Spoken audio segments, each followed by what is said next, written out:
హైదరాబాద్ జవహర్ నగర్ చోరీ కేసును పోలీసులు ఛేదించారు.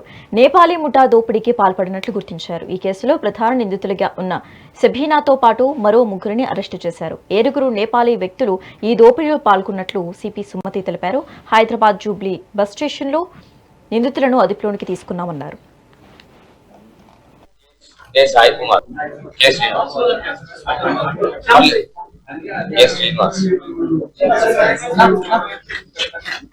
సాయి కుమార్, రాఘవేందర్, ఎస్ఐ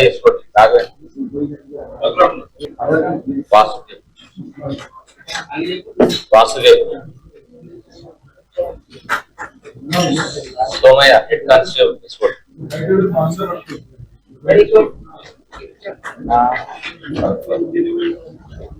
సైదుల్, ఇన్స్పెక్టర్ జవహర్ నగర్ సైదుల్,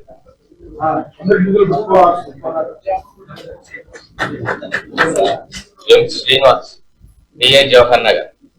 చాలా టెక్నికల్ ఎవిడెన్స్ అనలైజ్ చేసిన తర్వాత దాదాపుగా సిటీ అంతా 250 సిసి కెమెరాలు మనం వెతికిన తర్వాత ఈ కన్సర్టెడ్ ఎఫర్ట్స్ 72 గంటల్లో మాకు ఖచ్చితంగా వీళ్ళు ఏ డైరెక్షన్ లో పోయారన్న ఖచ్చితమైన సమాచారం రావడము, సక్సెస్ఫుల్ గా వాళ్ళని అప్రిహెండ్ చేయడము జరిగింది.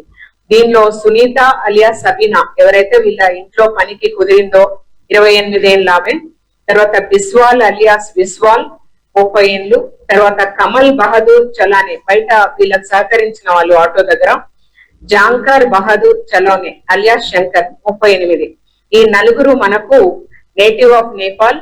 వీళ్ళు దొరకడం జరిగింది.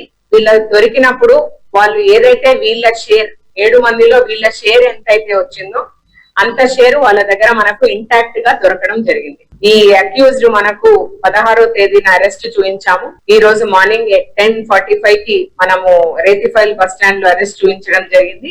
ఇంట్రాగేషన్ లో వాళ్ళు చేసిన అఫెన్స్ ఏ రకంగా చేశారన్నది చాలా క్లియర్ గా ఎక్స్ప్లెయిన్ చేసిండ్రు. మనం సీన్ రీకన్స్ట్రక్ట్ కూడా చేయడం జరిగింది.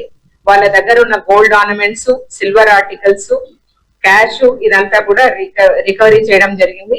రిమైనింగ్ అక్యూజ్డ్ ఎవరైతే ఉన్నారో మిగిలిన ముగ్గురు వాళ్ళకు